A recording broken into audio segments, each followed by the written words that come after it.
Muy buenas tardes, muy buenas tardes. Bueno, nos encontramos hoy, viernes 5 de febrero, siendo las 17 horas y 2 minutos, con un nuevo programa de La Brújula, pero ahora sí, en otro horario, distinto al que habitualmente tenemos y que hemos tenido a lo largo de los más de 2 últimos años y que mantenemos los lunes y los martes de 12 a 14 horas, es donde todavía el tema inicial de Joan Manuel Serrat, donde un día se va colando de contrabando, queda bastante bien, pero bueno, a las 5 de la tarde vaya a saber, lo que se va terminando es la semana, empieza el horario más lindo de la semana porque se va terminando el horario laboral y empieza a vislumbrarse la tranquilidad del fin de semana, quizás para algunos levantarse un poquito más tarde, hacer cosas que habitualmente no hace, y entonces el ánimo, el estado de ánimo mejora, se levanta, y aquí nos volvemos a encontrar entonces, por primera vez en los viernes a partir de las 17 horas vamos a tener La Brújula por Radio La Luna AM 1140. Así que le damos las buenas tardes, vamos a empezar por darle las buenas tardes a nuestro operador, que no es nuestro habitual operador, Héctor Didio ni Beto Perdomo, sino el amigo Leandro Mugarza.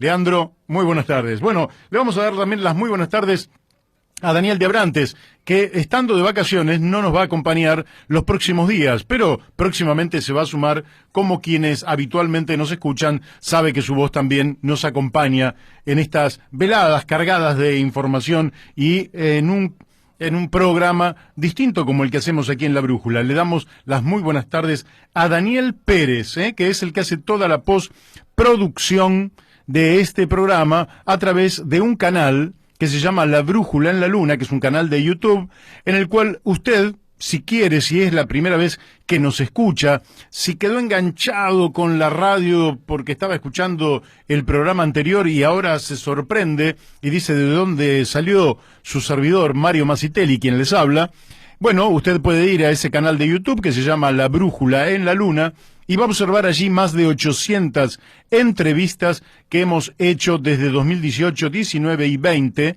y algunas ya que se incorporó del año 21, y observará entonces el perfil de un programa con alto contenido conceptual. Así que, buenas tardes, Daniel Pérez. Le vamos a dar también las muy buenas tardes a Miguel Pascuale. Miguel es el que está haciendo posible que este programa esté en el aire, aquí, junto con todos ustedes, por Radio La Luna. Así que, Miguel, también, muy buenas tardes. Le vamos a decir muy buenas tardes a la doctora Mónica Colunga, que es la que hace posible que el programa se escuche en Corrientes, a través de Radio Fénix de Corrientes, FM 92.1 MHz.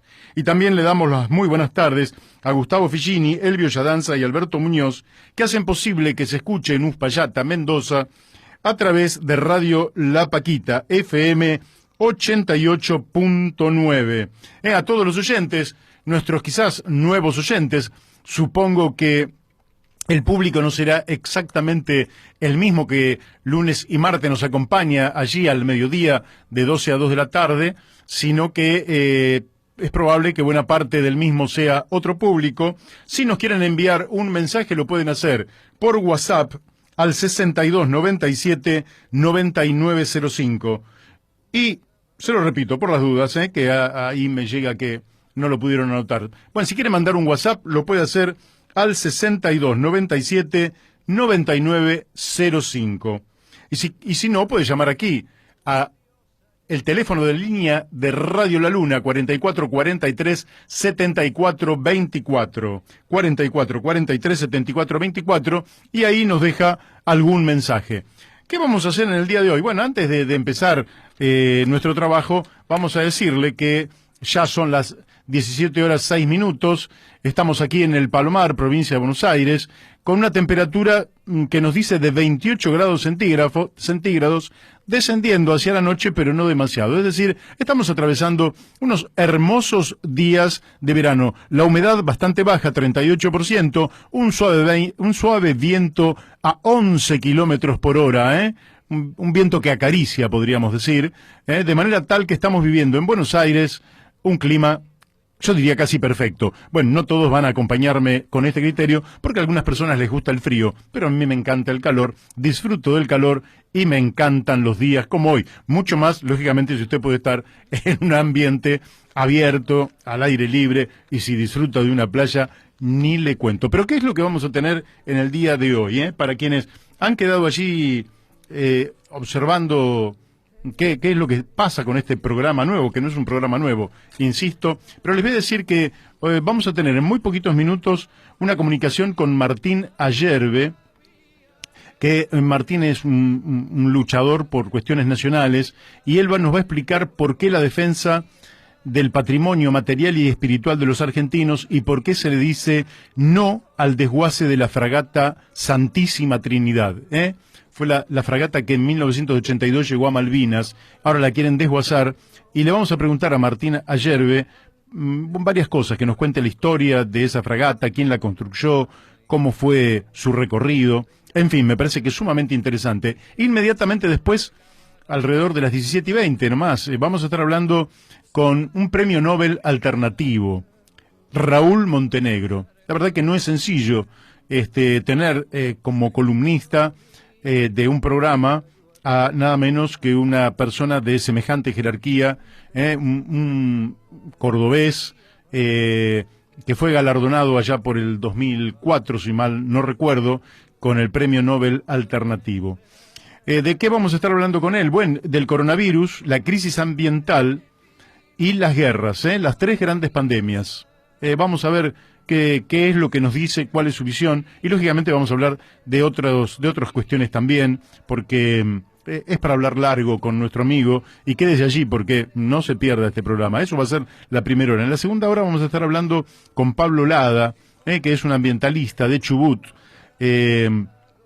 y que, bueno, ahí hay una lucha gigantesca que se manifestó en muchos lugares del país, porque hay un intento del gobernador, aparentemente respaldado por el presidente de la Nación, de hacer una nueva zonificación minera que sacrificaría el agua. Y ustedes saben que los pueblos viven del agua, no de la minería, es decir, todos vivimos del agua. Los seres humanos somos en gran medida, todos los seres vivientes tenemos que ver con el agua, y no tenemos partículas de oro, salvo que, en fin, alguien tenga un diente de oro o cosas por el estilo, como ocurría en otras épocas. Y finalmente vamos a estar hablando con el periodista Hernán Madera, que Hernán ha publicado en ámbito financiero unas notas sobre orígenes de un imperio, los Estados Unidos de Norteamérica. Va a tener una clase en la última media hora del programa, aquella que va entre las 18:30 y las 19, va a tener una clase de historia magistral, porque esas notas son realmente excelentes, una trilogía de notas que aparecieron en este gran diario, y que explican desde los orígenes la historia de los Estados Unidos, con una mirada realmente propia de un gran historiador. Así que vamos a tener un programa con 4 entrevistados, si las circunstancias nos lo permiten. Bueno, también me gustaría señalarles que, bueno, ahí gente de Mar de Cobo me dice que no está pudiendo entrar. Vamos a mandarle un pequeño a Analía Sermolini, vamos a mandarle ahí para que pueda entrar. Le vamos a agradecer a Romina de Capital, Alfredo de Capital, Víctor de Lanús, a Guillermo Díaz de Esteban Echeverría, Susana Rearte, también de Capital, Leandro Bacelo, el doctor Leandro Bacelo desde Loma de Zamora, el exdiputado ya, ¿no? Diputado de mandato cumplido, José Bielicki, Walter Pintos, secretario general de ATE Lanús, a Rufino, que nos escucha desde Córdoba, gran amigo, a Marcelo Parra, del PS, a Josué, amigo de ahí de Floresta, de Capital, peluquero de aquella zona, a Joel Heredia, que nos escucha, ¿saben de dónde? Desde el Perú. Ángel González, que lo tuvimos en estos micrófonos desde San Martín de los Andes, bueno, Carlos Russo desde Mendoza, Eduardo Romanín desde Mar del Plata, y siguen, Analía Marín, Marcos Rodas, que hoy nos llamó, y seguramente Marcos nos está escuchando desde Salta, Jonathan, que está en Córdoba, ahí nuestro amigo de siempre, Mario Morales, bueno, la doctora Mónica Colunga, con quien ya hemos coordinado para que el programa pudiera salir, una parte en vivo y otra parte posteriormente, Mabel Ortiz de Mendoza, Carlos Paz de Capital, Walter Esteves de Avellaneda, Raúl Artelino de Capital, Omar Saucedo de Quilmes, Viviana Sosa Julián, bióloga, amiga, desde La Pampa, bueno, el amigo Julio Raffo, diputado nacional, diputado de la ciudad, que me remarca algunas cosas, Agustín Saiz del movimiento antinuclear, argentino, que nos ha enviado, justamente para algunos de los invitados de hoy, nos ha enviado saludos, Jorge Costas de Aedo, Carlos Suárez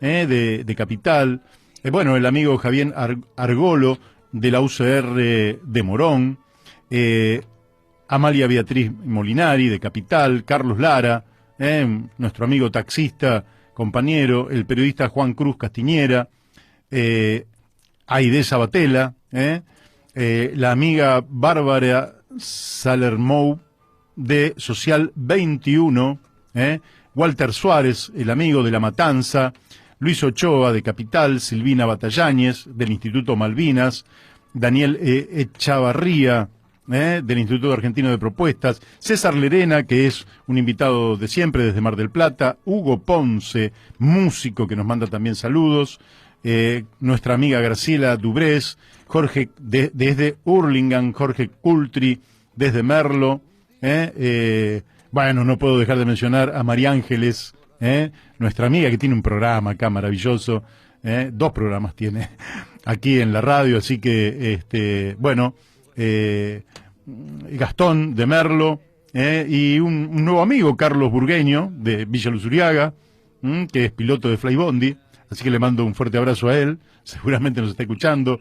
Carlos Mora, el amigo de Florencio Varela, que bueno, que lo tuvimos en este micrófono, Juan Zanoni, vecino de Aedo, nuestro vecino de Aedo, Patricio Ábalos de la Rúa, te mando un abrazo, Pato, de Capital, Miriam Nancy Guevara, que ahora está acá por la zona de Santos Lugares, Diego Luis Quinteros de Lomas de Zamora, Juan Carlos Cáceres, de allí de Berazategui, lo mismo que Sebastián Dabove, el doctor Sebastián Dabove, de Berazategui, y tengo nuestra amiga Graciela de Castelar, bueno, y tengo un montón de otros amigos que les pido disculpas que no podemos sacarlos porque ahí me llegan más de Mario Morales y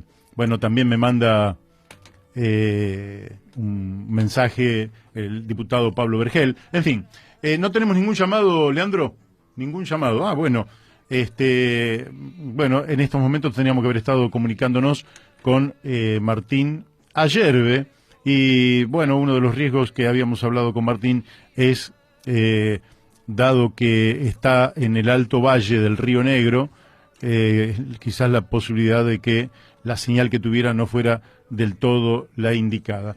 Bueno, vamos a ir adelantando, si te parece, Leandro, nuestra comunicación con Raúl Montenegro, con quien vamos a estar hablando justamente de este tema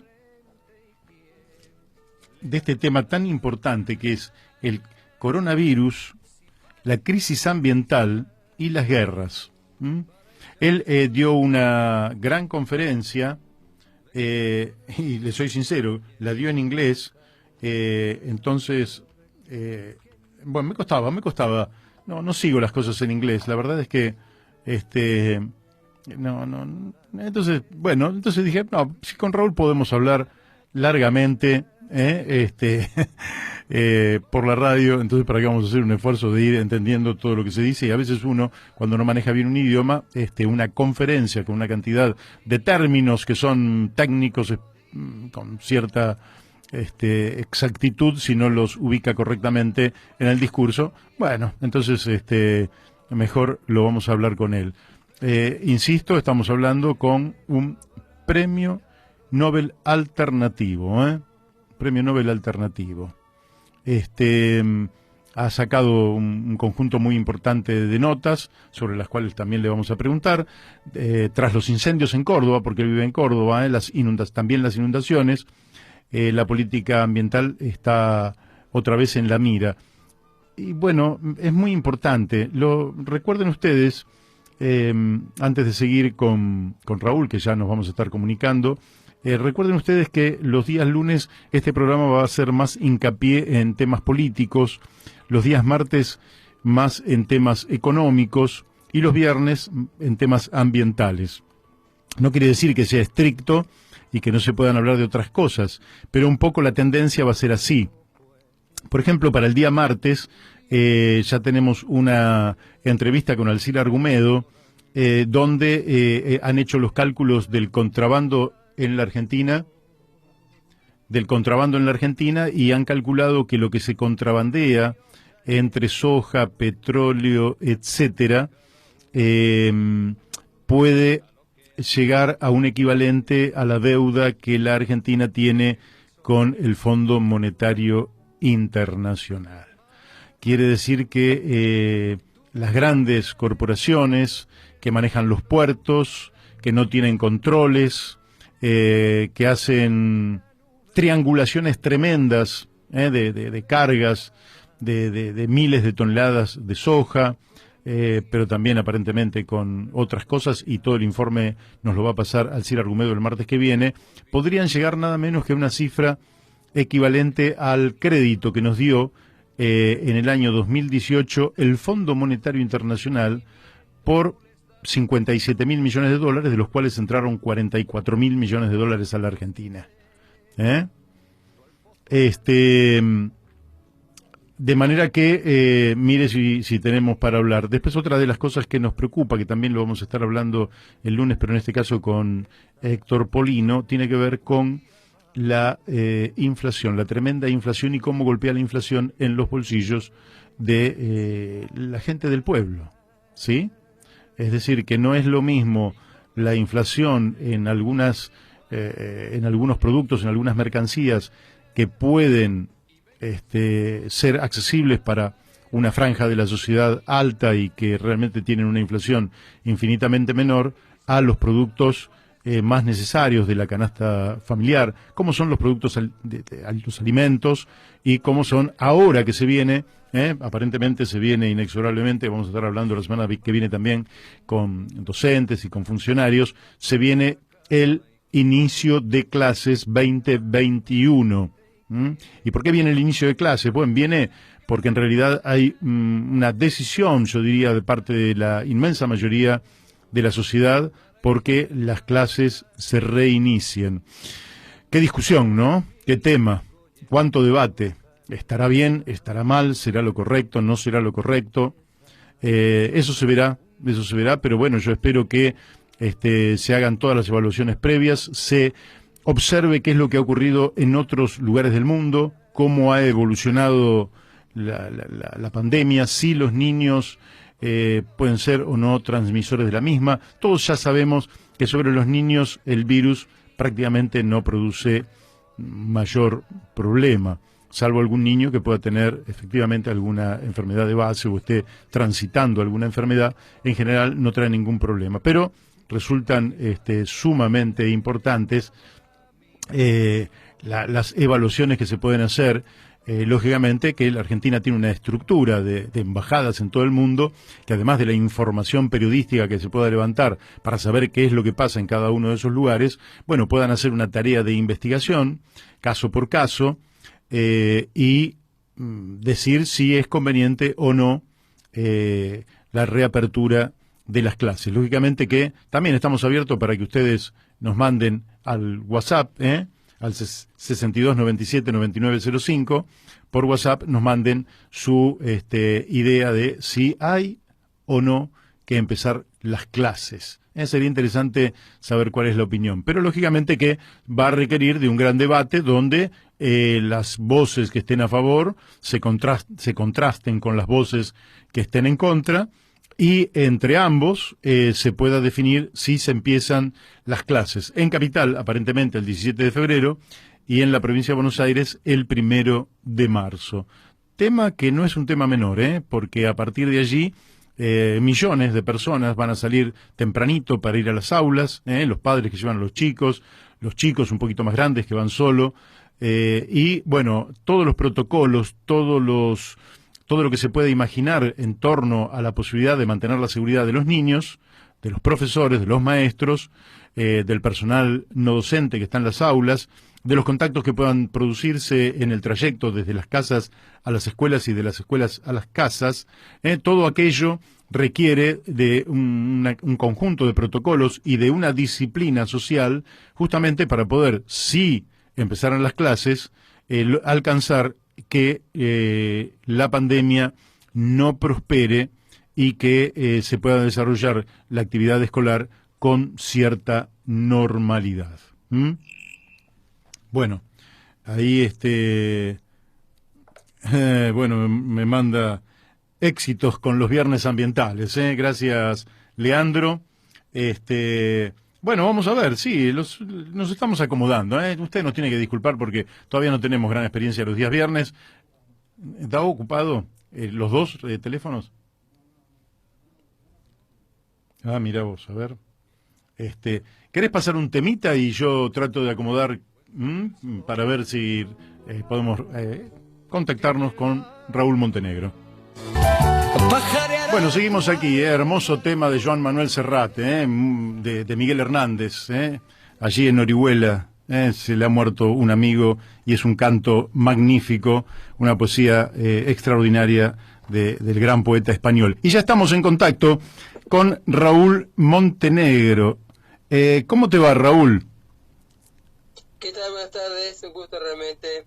Bueno, aquí con alguna dificultad para comunicarnos contigo, pero ya estamos comunicados, así que para nosotros es una alegría. Ya te hemos presentado, Premio Nobel Alternativo, en fin.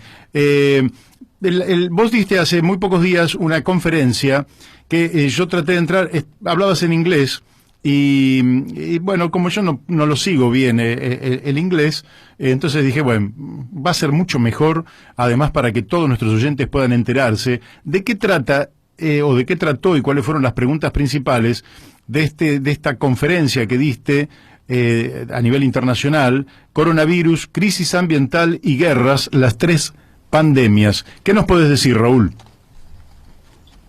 Bueno, básicamente era romper un poco esa tendencia que tenemos a veces a considerar temas separados, cuando en realidad están muy conectados. Así que básicamente se hablaba de las tres pandemias: por un lado la viral, por el virus, el SARS-CoV-2, que está produciendo esta letal enfermedad que es la COVID-19. Por el otro lado, todo lo que es la pandemia ambiental, la crisis ambiental, y finalmente las guerras y todos los mecanismos de violencia, no solamente las guerras convencionales, sino los mecanismos de violencia con los cuales se trata de silenciar a quienes tratan de visibilizar lo que está pasando. Y fue un poco conectar todo esto y mostrar sobre todo que en el caso particular de este virus que estamos nosotros sufriendo, es un virus de origen perfectamente natural, que no tuvo que ver ningún laboratorio ni fabricación externa.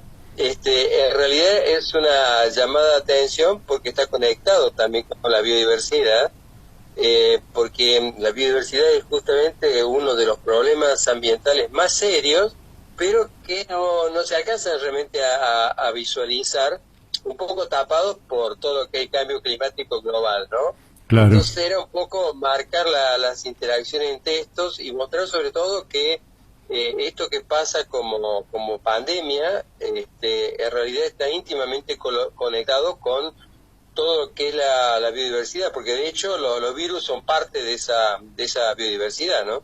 Claro, efectivamente. Te quiero decir que Agustín Saiz dice que te dice mandales un abrazo a vos, y porque después lo vamos a tener a Pablo Lada, mandales un abrazo grande de todo el movimiento antinuclear de Zárate, vos lo conocés bien, a Agustín Saiz. Sí, sí, más vale, gran amigo, hasta luchador de muchos años. Bien, bien, bueno, no me podía olvidar, porque después me pidieron además este link, porque seguramente van a tratar de que esto también salga allí en un programa de radio que tienen ellos en la zona de Zárate, Campana. Raúl, ¿por qué pensás que se le da más importancia al tema del calentamiento global, el cambio climático, que efectivamente tiene una importancia fundamental, y muchas veces pasa como inadvertido el tema de la biodiversidad, es decir, como que hubiera una ignorancia por parte del ser humano acerca de la existencia de formas de vida a las cuales no respetamos, ni las entendemos, ni nos vinculamos, pero biológicamente sí estamos vinculados? ¿Cómo es eso? Es muy interesante la pregunta, porque justamente lo que vemos hoy en día es que es como un protagonista, y es bastante simple. Primero porque el cambio climático global es como más fácil de percibir, o sea, llueve mucho, o hay sequías o hace calor excesivo, es decir, es como lo podemos percibir directamente. Claro. Y además en sistemas capitalistas es muy fácil de entender, porque no están involucrados muchas variables, son los gases de invernadero.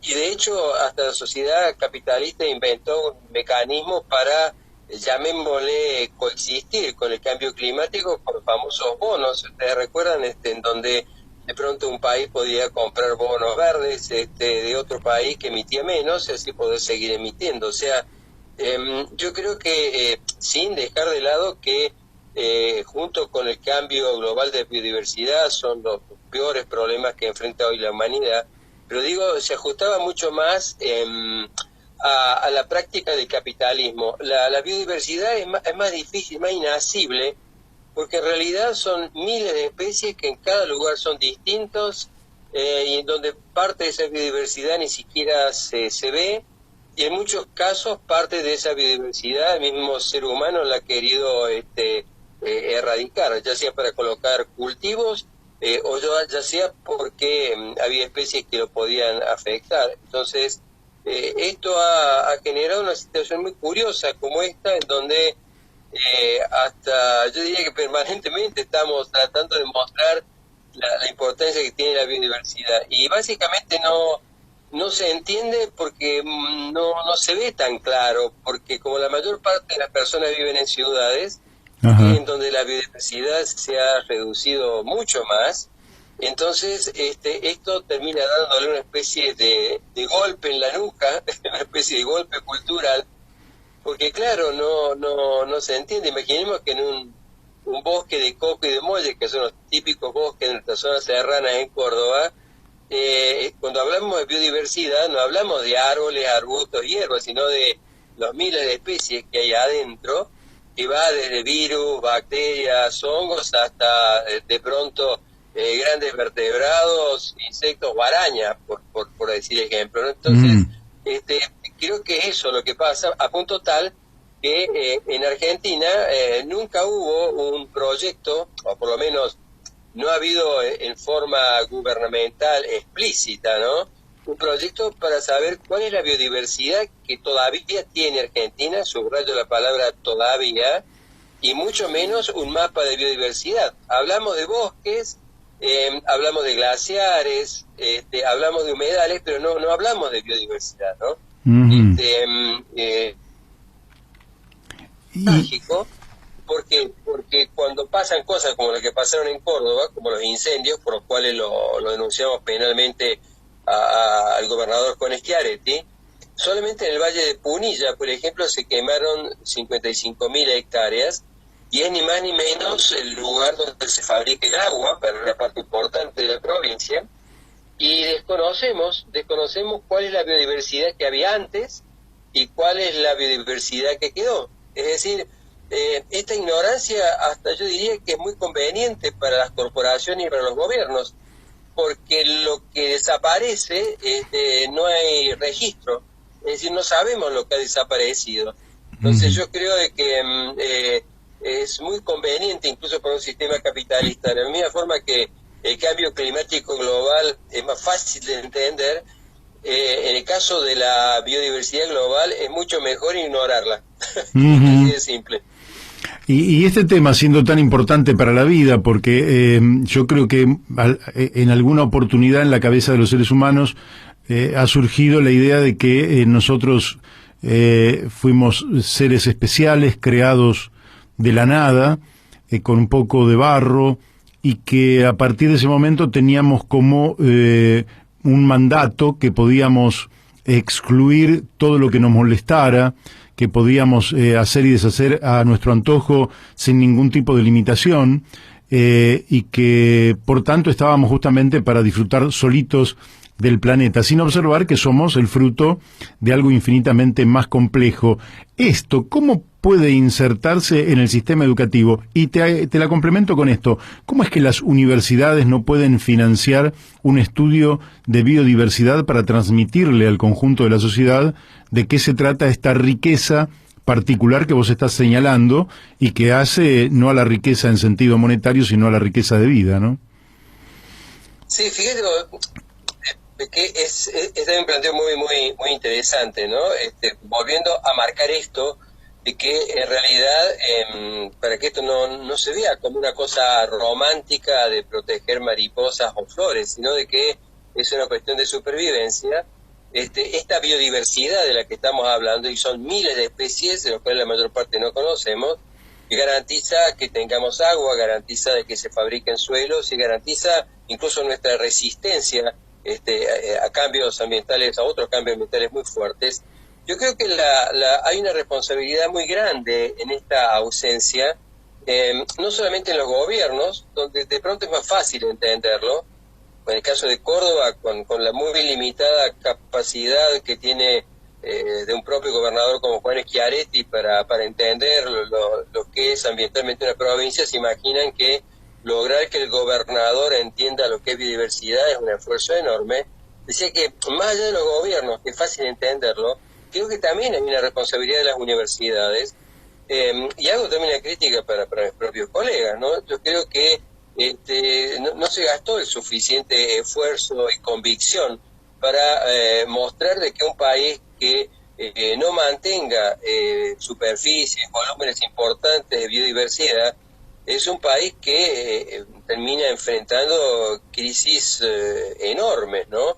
Y Argentina estaba, en este momento, de hecho, está pagando, como lo ha pagado Córdoba en las últimas inundaciones, está pagando precios muy caros por esto de que no haya estado en la agenda de las universidades, la agenda de los propios gobiernos, el tema de biodiversidad. Nosotros, un poco hartos de toda esta situación, estamos formalizando presentaciones justamente para que esto cambie, o sea que a nivel nacional exista realmente un programa de evaluación.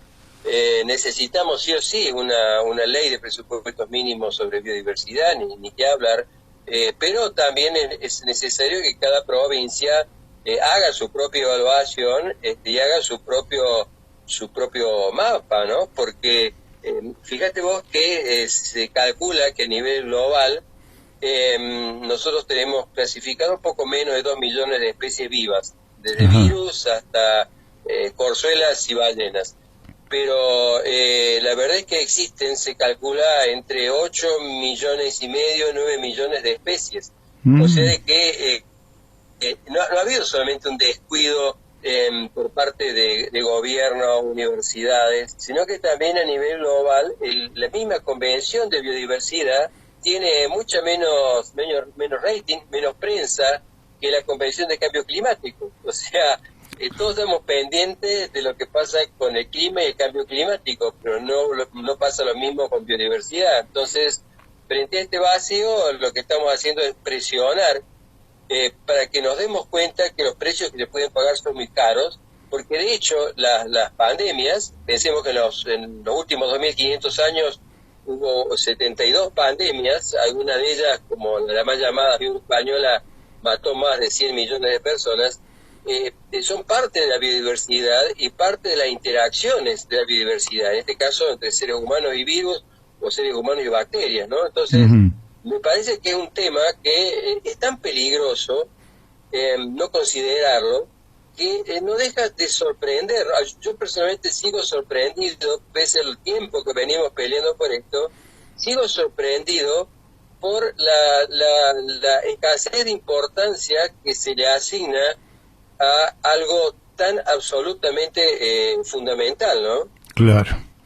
Sí, sí, da la impresión de que no se observa que también nosotros podemos ser una especie en extinción, es decir, que la guerra que le declaramos a las otras especies también se nos puede volver en contra, ¿no? Da la impresión de que ignoramos que eso pudiera ocurrir. ¿Sentís que en los chicos están haciendo una cultura distinta? Yo diría que en parte, porque lo que a veces yo percibo es que hay como una especie de verdismo, ¿no? En donde de pronto pareciera que todo el tema ambiental se resuelve haciendo reciclaje de tapitas de polipropileno. Y me parece que también es algo que tenemos que revisitar. Es decir, creo que lo más importante tal vez no es tanto entender o la cadena alimentaria o de pronto ver esas tapitas, que por última instancia, cuando se reciclan las tapitas de polipropileno, le estamos mejorando o manteniendo el negocio a las grandes corporaciones de gaseosas que siguen produciendo materiales descartables.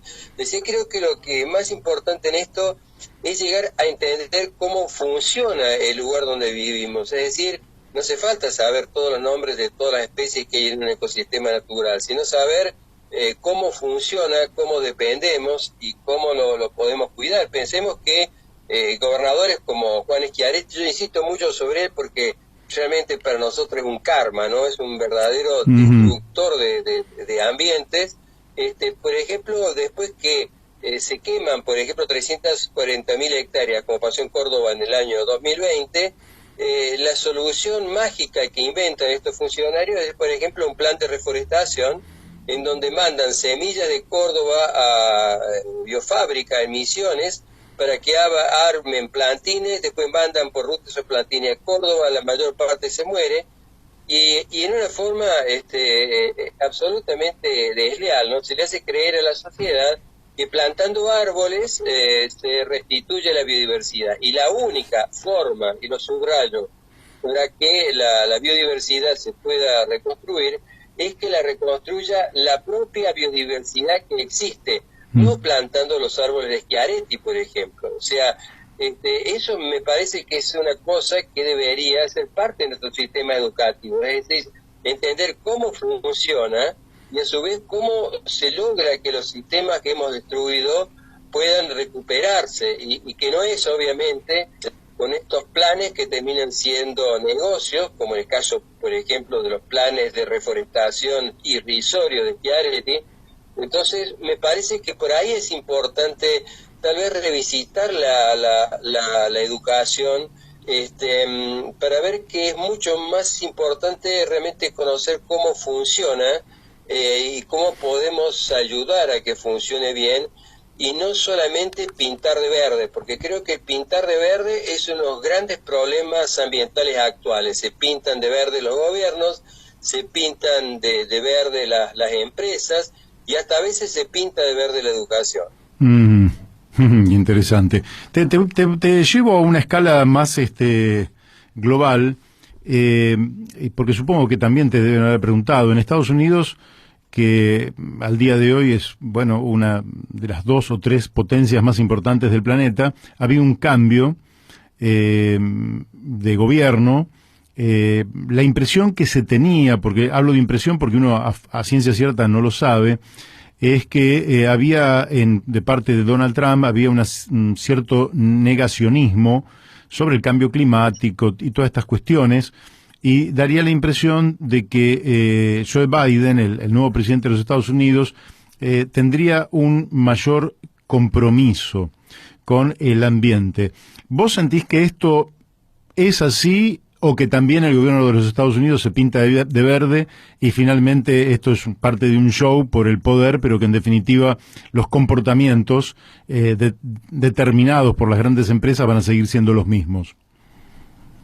Bueno, lo que hay que tener en cuenta, es que Donald Trump en Estados Unidos o el Trump latino que tenemos nosotros, como es el caso de Jair Bolsonaro en Brasil, porque otro Trump a escala, son personajes que en realidad pasaron los límites de lo razonable. O sea, no solamente eran personas personalmente con muy pocos conocimientos, ignorantes, aunque muy hábiles para tener poder, o manejar Twitter, Claro. pero muy poco conocimiento de cómo funcionan las cosas, y a su vez muy identificados con sectores elitistas, ¿no? De los sectores más ricos de la sociedad, aunque Claro. se disfrazaran de popular, como el caso de Trump. Entonces, lo que pasa con ellos es que fueron mucho más allá de lo esperable, incluso en países capitalistas feroces como Estados Unidos. O sea, la Agencia Ambiental de Estados Unidos, la EPA, vivió sus peores épocas, se retrocedió tanto en la política ambiental externa como en la política ambiental interna. El daño que ha hecho Donald Trump en realidad es muy difícil de ver todavía, así que cualquier cambio en este caso era bueno, lo cual no quiere decir de que Claro. quien ingrese sea una caperucita roja, ¿no? Bajo ningún punto de vista, que tenemos que estar muy atentos, pero lo real es que por lo menos los daños más graves que ha provocado Donald Trump, seguramente algunos de ellos van a poder ser corregidos. Y uno de los que a mí más me preocupa en términos global es que Donald Trump reinició la carrera por el armamento nuclear. Realmente era un personaje siniestro, era una persona humanamente muy dañina, y no va a ser tan fácil desactivar todas las carreras armamentistas, desde armas pequeñas a armas grandes que inició, ¿no? De todas formas, insisto, creo que hay que estar muy alerta también con Biden, porque Estados Unidos sigue siendo un país que va a tratar de sobrevivir. Y de alguna forma lo que le está pasando a Estados Unidos es que, siendo el país más poderoso de la Tierra, en términos de armas, junto con Rusia, por ejemplo, y China, no quiero dejarla de lado, no hay que olvidarse que es un país que se dio cuenta de que no valía de nada un portaaviones o una ojiva nuclear contra un virus. Claro. Entonces, de pronto, un virus termina ponindo patas arriba a un país que además tenía uno de los peores sistemas sanitarios del mundo, ¿no? Entonces, me parece que hay que ver todo esto con gran precaución, pero volviendo a lo que vos decías, yo creo que el ser humano a largo plazo es una especie con muy pocas probabilidades de supervivencia, porque es tremendamente eficiente justamente eliminar los sistemas que logran mantenerlo. Es decir, nosotros somos los principales enemigos que tiene nuestra propia especie, como esto que veíamos recién de la biodiversidad, ¿no? Así que Sí. me parece que tenemos que tener mucho cuidado, y por eso yo siempre tomo un poco de elemento de referencia. Por ejemplo, mi niña tiene 7 años, entonces más pequeña, ¿no? Y uno piensa en el mundo que le va a tocar gracias a personajes como Bolsonaro, los que estuvieron antes de Bolsonaro, los Trump, o en el caso de Córdoba, el propio Schiaretti, ¿no? Es decir, todos personajes de pronto ligados a Arcioni, que lo va seguramente a analizar Pablo Lada luego, Sí, sí. donde todos estos personajes no entienden lo más mínimo cómo funciona profundamente un país y cómo funciona profundamente la gente, ¿no? O sea, cada vez los márgenes en la provisión de agua, en la provisión de suelo, en la estabilidad ambiental, cada vez se hacen más pequeños, y es acelerada esta crisis por justamente estos personajes, yo digo siniestros, ¿no? Pero además de siniestros, creo que son ignorantes, y eso es un pecado terrible para poder sobrevivir. Claro. Bueno, no tenemos muchos minutos más, nos quedan unos 3 minutitos, y te quería hacer varias preguntas, pero no puedo omitir hacerte un par de preguntas sintéticas, dado que me he ido un poco de la cuestión local. para preguntarte si sos optimista respecto de lo que está haciendo Europa en términos de reconversión energética, en términos de, bueno, de todas las tareas que tienen que ver con la posibilidad de llegar a una sociedad un poco más ecológica, y si sentís, te hago dos en una, que la China esta que ha contaminado enormemente el mundo y que ha consumido cantidades fastuosas de carbón, etcétera, comienza un ciclo hacia una sociedad más sana, o pensás que efectivamente la suerte está echada en China y las cosas seguirán por este rumbo? Así que son dos preguntas en una para ahorrar minutos nada más.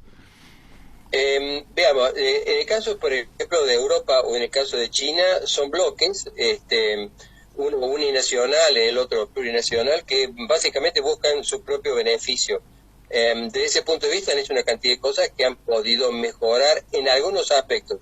Yo no veo una imagen demasiado rosada ni de Europa ni de China, ¿no? Uh-huh.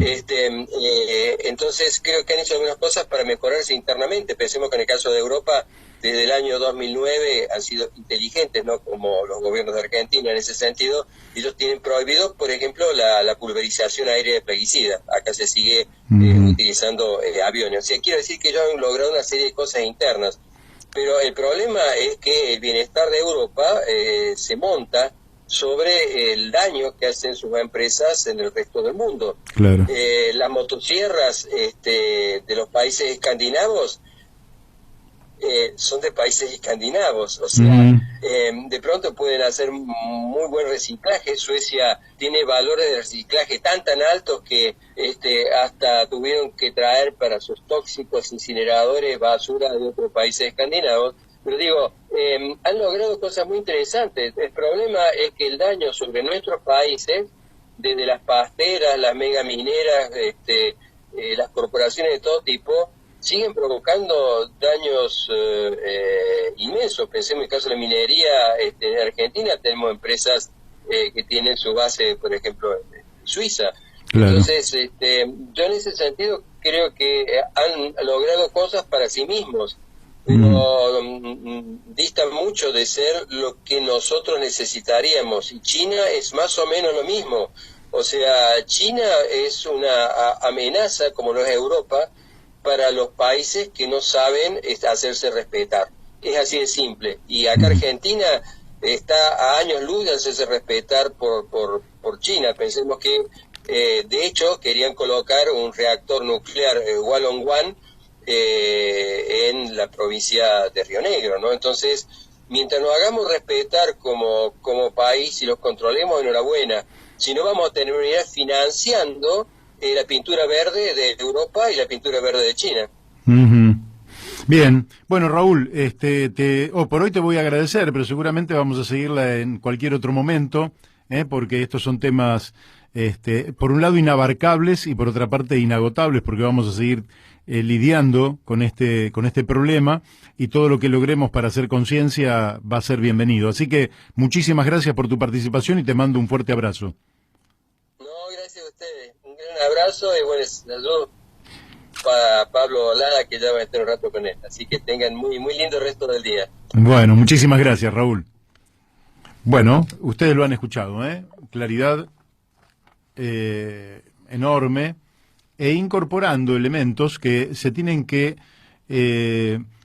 incorporar a la cultura. Es decir, tenemos que empezar a saber que no somos los únicos que estamos en el planeta y que además estamos porque hay otros, y si hacemos desaparecer a alguno de esos otros, probablemente eso nos cueste a nosotros muy pero muy caro.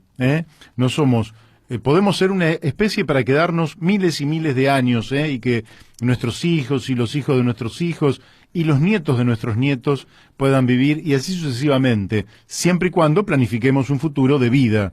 Si la avaricia, si el egoísmo, si, en fin, todo esto que daña tanto a las comunidades se mantiene allí en el centro de la escena y sobrepone esos valores materialistas inmediatos, monetaristas, diría yo, inmediatos por sobre los valores de la vida, evidentemente lo que nos ha dicho el premio Nobel alternativo Raúl Montenegro es que no se podría ser demasiado optimista sobre la perpetuación, por decirlo así, de la vida de la especie humana sobre el planeta. Pero si cambiamos el rumbo, en lugar de dirigirnos al precipicio, vamos hacia una tierra un poquito más firme, seguramente vamos a poder estar siglos, milenios, habitando este hermosísimo planeta que hasta aquí es el único que conocemos que da la posibilidad de que haya vida. Vamos a ir a la tanda de la radio y después seguimos aquí, nuestra segunda hora, donde vamos a estar hablando con Pablo Lada y también con Hernán Madera.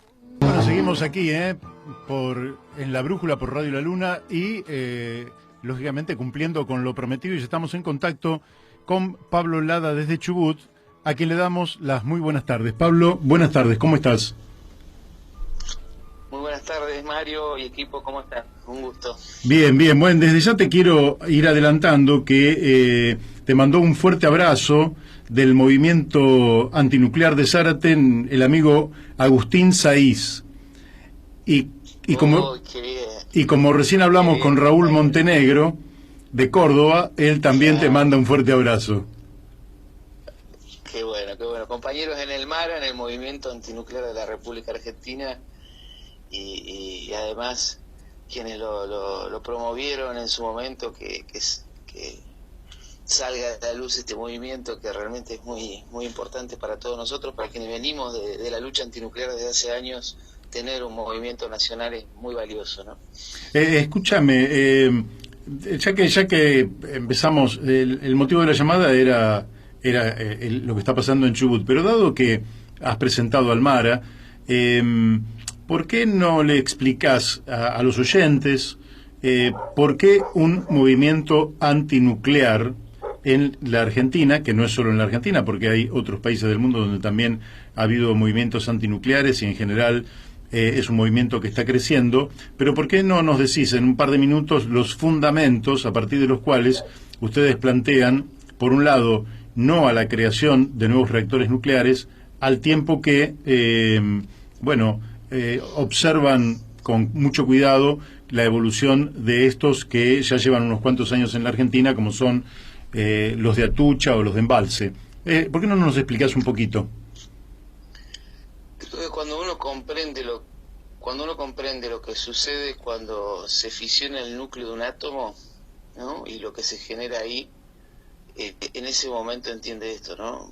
Quienes hemos estado en esta lucha entendimos que los elementos que se generan, la peligrosidad que tienen para generar una magra porción de energía, porque la justificación de los estados, de los gobiernos, es generar energía eléctrica, ¿no? Sí. Poniendo en riesgo la vida de la humanidad, y esto es sin exagerar, ¿no? Una sola central nuclear colapsada puede poner en vilo a la humanidad entera. Una sola planta, y hay 400 en el mundo. Pensemos que cuando ocurrió Chernóbil, si el escenario hubiese sido el peor, media Europa estaba habitable, esto lo dicen los propios actores de aquel terrible accidente, ¿no? Claro. Y bueno, y genera esos residuos radioactivos, ¿no? Cuando se fisiona el núcleo de un átomo, que va a haber que protegerlos, cuidarlos a perpetuidad, que fue la lucha que nos involucró. A mí me involucró en el tema ambiental. La cuestión nuclear fue cuando Chubut intentaron primera vez se conoció como basurero nuclear de Gastre, ¿no? Sí, recuerdo. Esos residuos de alta que no saben. Pensemos que esta industria y al día de la... Ahí no te estamos escuchando del todo bien. Ahí no te estamos escuchando bien. Pablo, ¿nos escuchás? No me escuchaba bien. Sí, te escucho ya, ¿eh? Ajá. Bueno, no te estábamos escuchando. Sí, ahí retomamos bien la comunicación. Decime. Bien. Decime, no sé si escuchaste, bueno, te decía que al día no han encontrado una solución a este problema, que son los residuos radiactivos que se generan, ¿no? Y después el otro aspecto por el cual nos pone en pie de lucha contra esta forma de obtener energía, que nació maldita, nació para la guerra, nació para la bomba, la transformaron en una energía de uso civil, simplemente con la intención de tratar de controlarla, ¿no? De tratar de elementos para los programas bélicos de sobre todo de Estados Unidos en su momento, Y todo país que se vincula a esta actividad en el fondo, en su momento, le interesa la cuestión de poder, ¿no? Ujú. Sí, sí, claro. Fíjense lo que pasa con Irán, en su momento Castro Madero soñaba con una bomba atómica, ¿no? Sí, Está sí. vinculado al poder.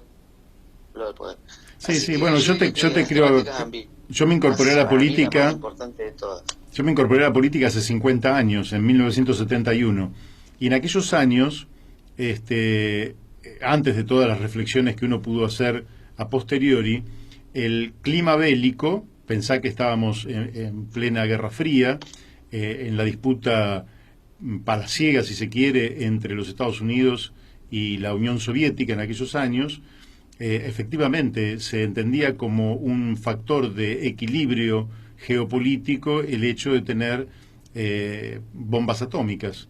La verdad que esa locura comenzó a ser superada ya en la década del 70, se empezó a hablar del potencial, o en la década del 60 si se quiere, después de la crisis de los misiles en Cuba, pero efectivamente lo que vos decís está intacto en este sentido, que la cultura militar de hegemonía, etcétera, etcétera, hace que hoy miles de ojivas nucleares apunten entre las naciones, generando efectivamente la posibilidad cierta de que la humanidad desaparezca de la faz de la Tierra si hubiera una guerra nuclear. Al tiempo que la fuente para producir esas bombas atómicas son los reactores nucleares que los países parecen resistirse a desmantelar y a buscar la forma de encontrar energías limpias y renovables, ¿no? Bueno, pero vayamos, ¿qué está pasando en Chubut? Porque había una zonificación minera que ustedes le atribuían al gobernador Arcioni y al presidente Fernández. Digo ustedes, los ambientalistas de Chubut. Decime de qué se trataba esa zonificación, qué es lo que pasó y por qué la legislatura levantó la sesión de hoy en la que tenía que tratar el tema. Bueno, como hemos contado alguna vez en el programa, tiene 18 años de actividad minera metalífera a cielo abierto. Es una larga historia, ¿no?, que comenzó un poquito el grito de una conquista de la provincia, ¿no? La ley que tenemos, que se obtuvo también fruto de la política de Esquel, consulta popular, luego de eso se consigue esta ley que tiene algún hueco, ¿no?, y que se han agarrado de él con estas excusas para habilitar la actividad. ¿Y por qué hablan de zonificación? Porque el artículo segundo de la ley decía que daba un plazo, pero era un plazo muy, muy concreto, 120 días en el año 2003, para zonificar y permitir zonas de excepción a la donde está. ¿Entiendes? Pero claro, eso fue en 2003, ¿no? Pasaron 18 años, 17, 18 años, y siguen con esto, ¿no? Mientras tanto, la conciencia ambiental en la provincia nunca se frenó, por el contrario, es más fuerte que nunca, ¿no?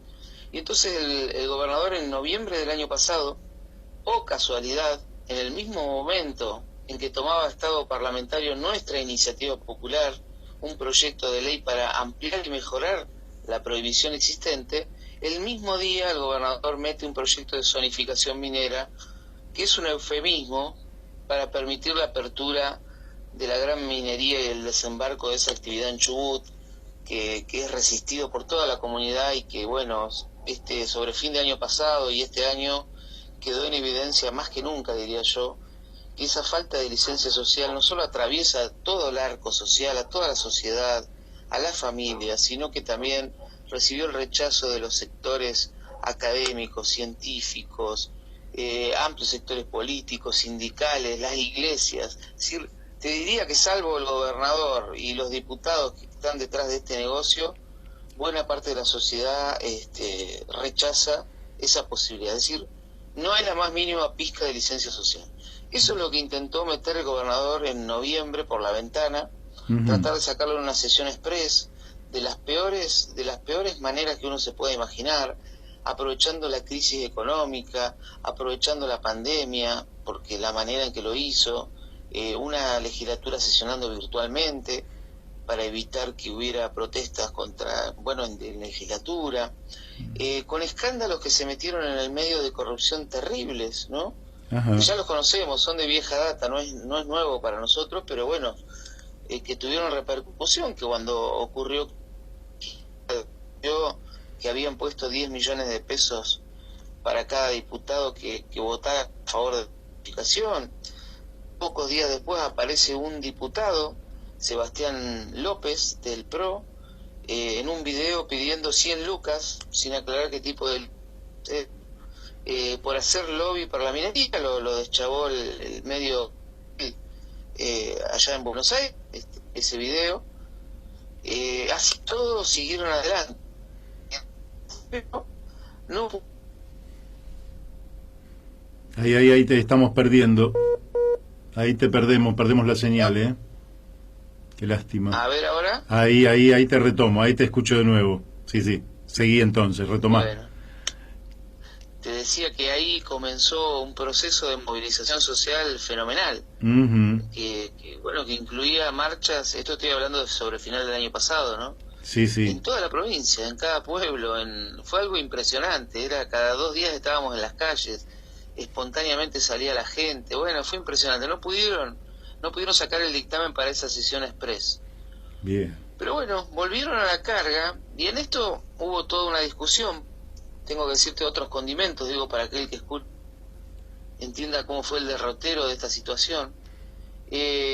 Cuando presentan el proyecto dicen, bueno, este proyecto en realidad lo veníamos trabajando hace más de un año, todo de espalda a la población, nadie sabía que ellos estaban trabajando en un proyecto minero, un gobernador que había hecho campaña en contra fervientemente de la actividad, hay spots y entrevistas donde se declara en contra de la mega minería. Qué bárbaro. Y dice que hacía un año que estaba trabajando en él y que contaba con un respaldo científico y académico muy fuerte, que lo habían trabajado con las instituciones, y resulta que lo desmienten las instituciones. Salen a decir, no, señor, a nosotros nunca nos convocaron, jamás, le dicen al gobierno.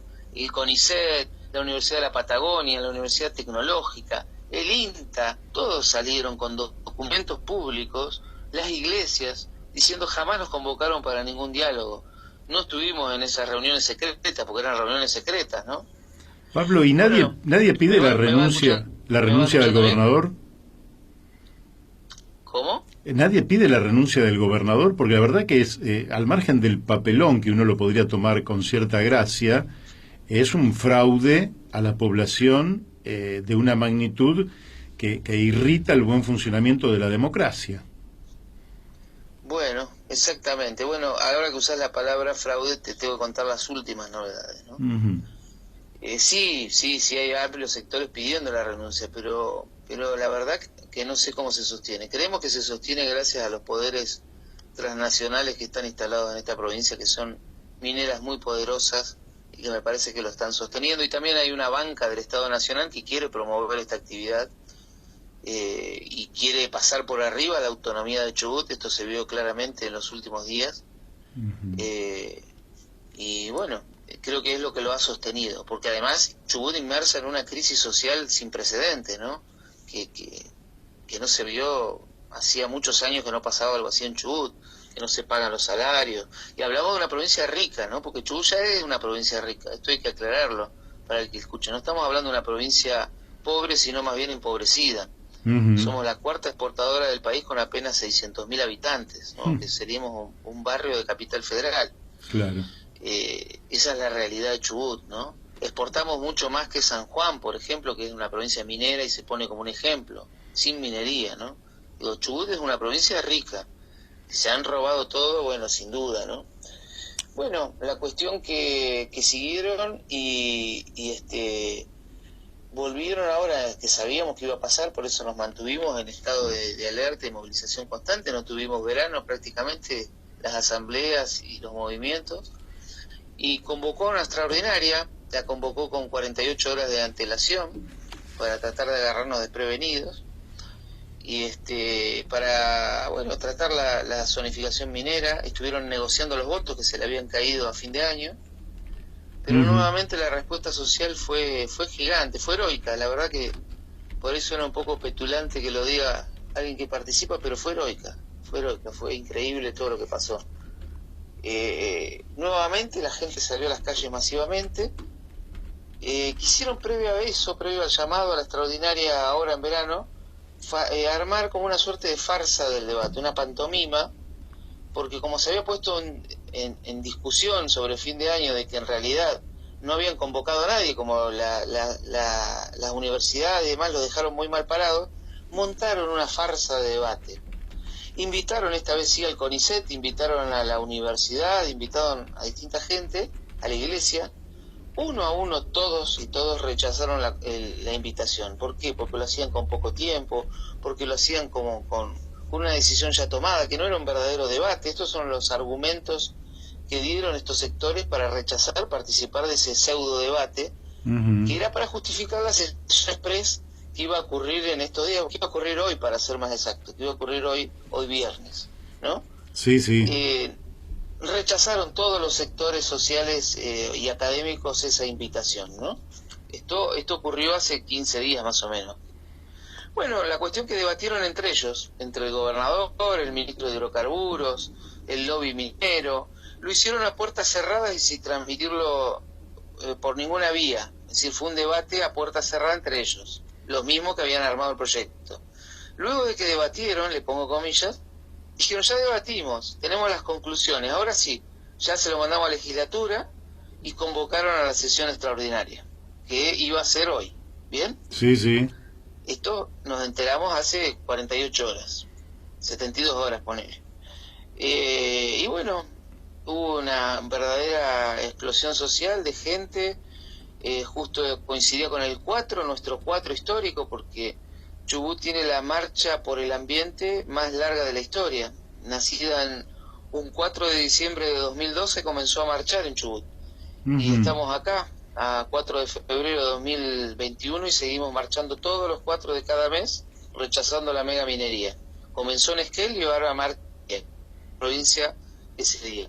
Justo tuvieron la mala idea de también, esto en el medio de un 4, una movilización nacional que estás al tanto, pero que tuvo bastante buena repercusión, con una solidaridad inmensa en distintas provincias, en Mendoza, bueno, ahí mismo en Capital Federal. Así es. Los compañeros que estuvieron me decían que había 4 o 5 cuadras de gente marchando por Chubut, fueron a la casa de Chubut, y toda la provincia, ¿no? Y en el medio de estos 2 días pasó algo muy lindo, que fue que el CONICET, que había rechazado ir con argumentaciones muy sólidas a esa farsa del debate, presentó un documento de 22 páginas que, si uno tuviera que pedirle al CONICET que ponga todo lo que venimos diciendo, nosotros que no somos de la ciencia, que somos simplemente activistas y que bueno, por lo que vamos leyendo, sabiendo, sí, bueno, esto está plasmado en ese documento técnico-científico, ¿no? Claro. Y le piden directamente en ese documento, más bien, que retiren el proyecto de zonificación porque va a afectar las fuentes de agua. Hablan del impacto que tendría la minería metalífera en esa zona, que hay escasez de agua, de cómo el cambio climático, bueno, va a hacer bajar el caudal de lo que se llama Chubut, que más de la mitad de la población y que tiene un bajo caudal, que va a ser afectado por el cambio climático. Dicen que de Sudamérica va a ser uno de los cursos de agua más afectados por los estudios que hay, por los modelos que se han hecho, ¿no? Bueno, todo eso es un estudio que habla de la parte social, de la parte ambiental, política, desde una mirada técnico-científica, ¿no? No es un documento político, sino... Y bueno, la verdad que fue también eso un cachetazo para estos diputados que decían que había un respaldo científico a este proyecto de zonificación, que le metieron a ellos algunas reformas para maquillarlo, digamos, para maquillarlo un poco durante este periodo, este tiempo. Y bueno, la gente empezó a salir a la calle, y en el medio también tengo que decir que las asambleas habíamos realizado denuncias. Esto fue en noviembre del año pasado. Una de ellas fue una denuncia contra el propio gobernador por estafa electoral, ¿no? Una denuncia por falsedad ideológica. Y acaba de ocurrir ayer, al mismo tiempo que se caía la sesión de hoy, pero por la movilización social, ¿no? Sí, se sí. caía, no conseguían los votos, se le cayeron 2 votos que tenían, diputados que temían que la provincia iba a entrar en un estallido social, porque realmente había posibilidades de que eso suceda, de que hubiera alguna suerte de estallido social o que pase algo como Mendoza. Bueno, en el medio de eso, la justicia tiró un poquito para nuestro lado, y una de las denuncias que se había presentado por compañeras de la Asamblea, con el respaldo de nuestra abogada ambientalista, que es una compañera que está en la Asamblea y que es un enorme valor, que llevó adelante esto, pidiendo algo inédito, que entendemos que no hay antecedentes en el país, que se anule el tratamiento de la sesión, porque se estaba tratando algo ilegal. Mira. Porque, bueno, afectaba a los pueblos originarios. Nosotros tenemos una fuerte presencia de comunidades mapuche tehuelche en la zona donde quieren llevar adelante el proyecto Navidad, y que no había habido la consulta previa, libre e informada que exige el convenio internacional con la OIT del 169, no la había habido, y eso tiene que ser previo a cualquier tratamiento legislativo. Entonces se pedía que se anule la sesión, algo que está en una línea un poco difícil jurídica, porque generalmente, bueno, la justicia no suele inmiscuirse en el tratamiento de un proyecto de ley, sino luego de que es tratado y aprobado, ahí recién la justicia suele fallar.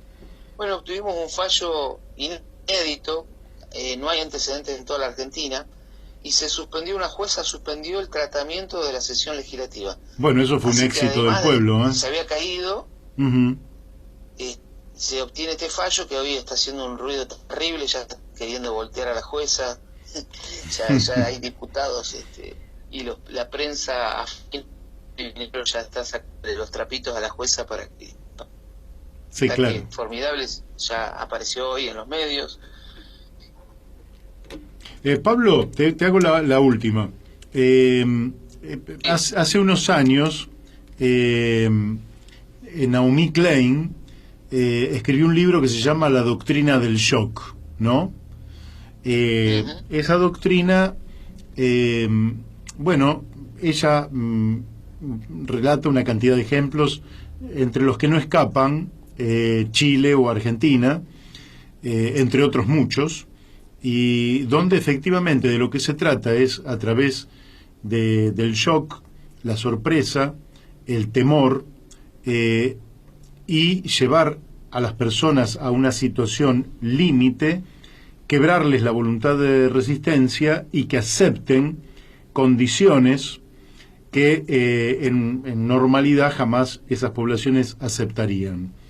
¿Vos pensás que la crisis social que se da en Chubut es genuina o es una crisis, es decir, fruto de las circunstancias, en fin, de cómo está la Argentina en general, o que es una crisis inducida para evitar las resistencias del pueblo y crear condiciones justamente para la incorporación de esta megaminería que, estando el pie entero y con dignidad, jamás aceptaría? ¿Cómo lo ves vos? Vos sabés, Mario, que nosotros hablamos mucho de ese tema. Cuando comenzó esta crisis, allá por 2017-2018, que se dejó de pagar los sueldos en tiempo y forma, empezamos a pensar mucho en ese libro de Naomi Klein y hablar de que parecía que acá se estaba poniendo en práctica esa doctrina. Uh-huh. Y si bien puede ponerte un poquito cerca de las conspiraciones, obviamente, y que hay ineptitud, que ha habido malos manejos, que ha habido corrupción, porque sin exagerar, en esta provincia hubo casos de corrupción emblemáticos. De la oficina del gobernador se han llevado a secretarios del gobernador, se los llevaron de las orejas y fueron condenados. Ministros de Economía condenados por corrupción de este gobierno, del señor Mariano Arcioni, ¿no? Que es la continuidad del gobierno de Danebel. Es decir, ha habido corrupción, ha habido malos manejos, mucha ineptitud, que viene de mucho tiempo de mal gobierno, de mala práctica política, ¿no? Pero yo creo que es un poco y un poco. Creo que acá hubo un aprovechamiento y una cerca la idea de la doctrina del shock, porque es una provincia rica, insisto, Chubut es una provincia rica. Sí. Para forzar un ejemplo muy clarito, cuando empezó la crisis, provincia, un señor que se llama Mena de apellido, que es del Sindicato de Jerárquicos Mineros, un sello de goma que inventaron sindical pero que hace lobby para Barrick Gold, para las grandes corporaciones. Y con el aval del gobierno recorría las ciudades aprovechando la necesidad y convocaban a que la gente lleve currículum para entrar a trabajar en la actividad minera que estaba prohibida. Qué bárbaro. Generando confusión, como si la actividad estuviera permitida. Aparecían en los clubes deportivos más importantes de cada ciudad. Algo realmente tan obsceno, nunca habíamos Ahí te estoy perdiendo, ¿eh? Pero, sí. pero quedó clara la idea. ¿Ahí me escuchás? Te dejé de escuchar durante unos segundos. Ahí te escucho de vuelta. Sí, te decía, usarla tan obscenamente la necesidad de trabajo de las personas, ¿no? Claro. Ahí empezamos a pensar, pero ¿qué es esto, no? Y ahí todavía estaba el gobierno de Macri, que hizo intentos similares a esto, porque es interesante saber que esa grieta que inventaron, digamos, el fin de la grieta es acá en Chubut de la mega minería, ¿no? Claro. Por debajo de la grieta hay vasos comunicantes, ¿no? En todo el país. Bueno, hay un poco de eso y nos han tenido con la soga al cuello y todos estos años nos vienen diciendo que vamos a salir de esta situación si aceptamos la mega minería. Claro. Eso es lo que vienen diciendo. Pero yo te tengo que contar que la dignidad... Breve porque ya se nos fue el tiempo, Pablito. Tan enorme, pero tan enorme, y la construcción de una conciencia ambiental también, que en las marchas y movilizaciones salen los sindicatos que no están cobrando los sueldos con carteles que dicen no canjeamos nuestros sueldos por mega minería. Y que en esta provincia se gestó el primer paro ambiental de Sudamérica, y no sé si hay otros similares. Estoy hablando de paros convocados por un sindicato, y en estos meses ya llevamos 3 paros ambientales, convocados por CETEA, por ATECH, por los sindicatos de docentes, llamando a los trabajadores a movilizarse por el ambiente, no por una reivindicación laboral, entendiendo que si nos destruyen el ambiente también van a destruir las cuestiones de los trabajos y la salud, ¿no? Así es. Pablo, así ha sido. Te tengo que... Hemos llegado a las 18:30 y el tiempo se nos ha ido, pero yo te agradezco muchísimo tu participación en el día de hoy. Fue clarísimo. Este éxito rotundo del pueblo de Chubut nos llena de ánimo también, y creo que es un ejemplo para que sigan los pueblos de todas las provincias, al igual que lo que hizo Mendoza hace un poco más de un año, y creo que los pueblos se están levantando en defensa del ambiente, porque en definitiva es la lucha por la vida, y nadie quiere sacrificar por unos pesos la calidad de vida para sí mismo, para sus hijos y los hijos de sus hijos, ¿verdad? Así es, Mario, yo te agradezco un montón la difusión de esto, y creo que es el debate nacional, el extractivismo, porque nos han elegido para esto, ¿no? Nos han elegido para ponernos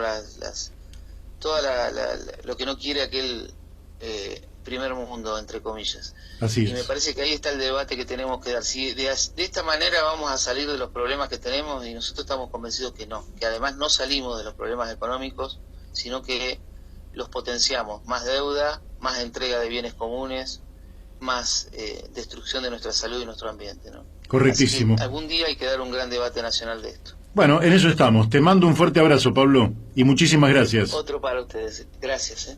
Chao. Bueno, hemos hablado con Pablo Lada, muy claro, cómo se juega con mucha claridad el tema de la vida o el extractivismo, es decir, cómo la tasa de ganancia del capital es capaz de destruir la vida, pero vos un billete lo reemplazás con otro billete, y si lo perdiste lo buscás de recuperar por otro lado, pero la vida es una, única e irrecuperable. Por tanto, la defensa de la vida está por sobre cualquier otra cuestión. No hay tutías, y la verdad es que no entiendo por qué los gobernantes, que incluso se comprometen en campañas electorales en la defensa del ambiente, cuando llegan se ve que reciben presiones muy grandes, que no están en condiciones de resistir estas presiones, y promueven una legislación extractivista que realmente deshonra la política y deshonra la democracia.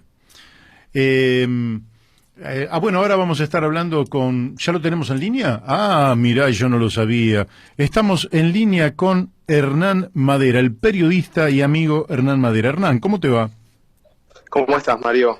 Uy, qué bueno que te tengo en línea porque... y bien comunicados, porque a veces lo hacemos con teléfonos en el interior del país y no siempre las señales son de las mejores. Vos sabés, ¿no, Hernán? Que las comunicaciones... Sí, ¿Me escuchás bien, Mario? Yo te escucho perfecto. Hernán, vos has escrito una trilogía que salió en ámbito financiero sobre los orígenes de un imperio. Y la verdad es que yo te voy a invitar a que te tomes los próximos minutos para hacernos una síntesis de esta investigación que vos hiciste y la plasmaste en 3 notas periodísticas, y ahora pretendería yo, aprovechándome de tu estudio, sacrificio y esfuerzo, para que le comuniques a nuestra audiencia cómo es la historia, esta historia de un imperio que se llama Estados Unidos. Y después yo te voy a ir haciendo algunas preguntas, porque también es de mi interés hacerte algunas preguntas en particular, pero creo que tus notas valen la pena que vos las resumas. Perfecto, Mario. Mira, primero que nada te digo que yo fui parte de la cátedra de Historia de Estados Unidos de la UBA como en la base de la pirámide como adscripto. Ajá. Y agradezco al jefe de cátedra, Pablo Pozzi, que fue 30 años jefe de cátedra de Historia de Estados Unidos en la UBA, que yo me formé con él. Aparte de que yo, primero que nada, soy licenciado en inglés y tuve con la profesora también de Historia, Susana Biasi, Historia de Estados Unidos, en la licenciatura en inglés en la Universidad de El Salvador. Mira, casi siempre se hace una comparativa, que es un error hacerlo, pero casi siempre se hace una comparativa entre los orígenes de Estados Unidos y los orígenes de la América Española. Uh-huh. Y son totalmente diferentes. ¿Por qué? Porque los ingleses cuando llegan, que lo hacen como un acto de atrevimiento y de provocación hacia las potencias del momento, que son España y Portugal, y fundan una colonia que no sabían si les iba a dar ni 2 pesos con 50, pero lo hacen como una provocación para violar el Tratado de Tordesillas. Claro. Entonces fundan Virginia, pero ellos no encuentran nada de lo que encontraron los portugueses ni los españoles, ni los portugueses en África, por ejemplo, y los españoles en América. No encuentran metales preciosos, no encuentran una civilización precolombina, no encuentran indígenas en cantidad, encuentran nómades y no tribus con mucha población. Entonces tienen que hacer algo totalmente distinto. Entonces, ¿qué es lo que hacen? Entonces dicen, bueno, tenemos un montón de problemas religiosos. Inglaterra, vos sabés que tuvo un montón de problemas religiosos. Sí. Bueno, le cortó la cabeza a su rey porque era católico, tuvo un montón de guerras civiles. Entonces dicen, vamos a mandar a los disidentes religiosos a estas nuevas tierras. Y aparte, el que quiera, el que se le cree que puede hacer algún tipo de negocio en América, también le vamos a dar la posibilidad de hacerlo, dividiendo todos los territorios en estados. Perfecto, entonces mandan a los disidentes religiosos, a los que quieren hacer negocios, y ellos van creando diferentes estados. Hay estados católicos, como Maryland también, no es que son todos protestantes, pero lo que sucede es que Inglaterra no puede controlar sus colonias de la manera casi opresiva como las controlaba España, porque tenía guerra civil y pasaba de guerra civil en guerra civil. Entonces, vos tenías un Estados Unidos que crecía, protegido por la flota imperial, o por la flota real en ese momento, pero que era autónomo, era prácticamente autónomo, Mario. Claro. Tan autónomo era que las legislaturas estaduales de las colonias, que existen, las legislaturas son previas a la Constitución, ¿viste? Como acá dicen, las provincias son sí. Preexistentes a la Constitución. Las legislaturas estaduales son preexistentes 150 años a la Constitución de Estados Unidos. Y eran elegidas, bueno, por los pequeños y medianos propietarios rurales, obviamente por los que tenían propiedad, no es que era una democracia como la actual. Entonces Estados Unidos creció protegido y al mismo tiempo autónomo. Entonces cuando Inglaterra se convierte en imperio, ¿no? Y conquista India, por ejemplo, vos sabés que los impuestos que trata de poner en Estados Unidos tienen que ver con la conquista de India, el impuesto al té, por ejemplo. Claro. Estados Unidos dice, me fui, chao, yo ya no tengo más nada que hacer acá, ¿viste? Esto ya no me sirve. O sea, ya no es autonomía con protección gratuita. que vos sabés que era tan lúcida la élite británica que se daba cuenta de lo que había hecho y no sabía cómo echarlo para atrás. Claro. ¿Viste? Por eso ellos se ocuparon muy bien de cuando le arrebataron Quebec a los franceses, de hacer algo totalmente distinto. ¿Viste? Porque si no iba a suceder lo mismo. Por eso es que Quebec, que es la colonia 14, porque siempre se habla de las 13 colonias, la colonia 14 era Quebec, no se acopla a la guerra de independencia, Mario. Ah, mira, claro, no lo sabía eso. Sí, sí, lo tenés En vos cambio, escrito, bueno, sí, sí. Sí, Quebec, o sea, en 1767, Gran Bretaña derrota a Francia y se queda con Canadá. Entonces ahí los británicos tenían que decidir qué hacían. Y lo que hicieron fue algo muy parecido a lo que habían hecho los franceses y lo que hicieron los españoles. Pactaron con la Iglesia Católica, que tenía mucho poder, por supuesto, en Quebec, y pusieron un gobernador designado, no dieron muchas libertades, pero bueno, porque habían cometido un error con las 13 colonias, ellos se daban cuenta.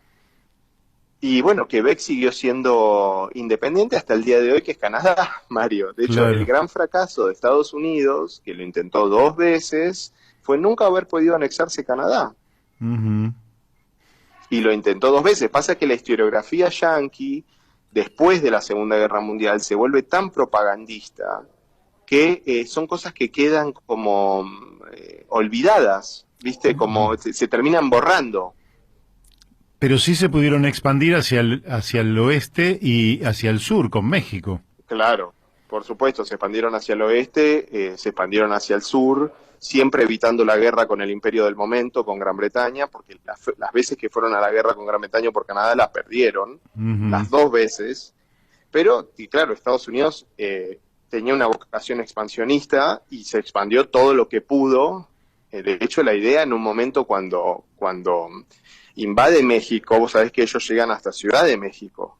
Sí. Y la idea era anexarse México, no anexarse solo el norte. Pero las rivalidades entre el norte y el sur de Estados Unidos, entre el norte industrial y el sur agroexportador, eran tan fuertes que lo que se termina anexando Estados Unidos es la parte no poblada de México. ¿Por qué? Porque la idea del sur también era poder esclavizar, aparte de esos indígenas mexicanos, extender la esclavitud. Y el norte no quiere, o sea, el tema de la esclavitud es central. Estados Unidos es más pequeño de lo que podría ser por la esclavitud, Mario. Triunfa el pequeño Estados Unidos de alguna manera. Por eso nos anexan Cuba. Uno dice, ¿cómo puede ser que Estados Unidos no se haya anexado Cuba?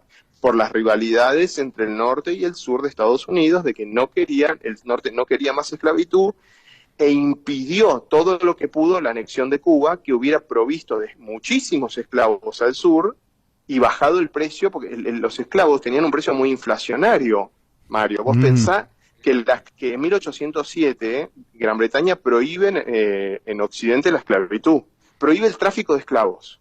Sí, sí. Y pone su flota real a disposición de perseguir el tráfico de esclavos. Y ellos, bueno, lo de Cuba es interesante porque efectivamente Cuba también tiene resistencias internas. Sí, por supuesto. Bueno, después ya en 1898 ellos van a ayudar 1890 y pico, a los cubanos a que se independicen de España, al tiempo que le van a marcar en 1903 la enmienda Platt, con la cual casi la anexan a Cuba.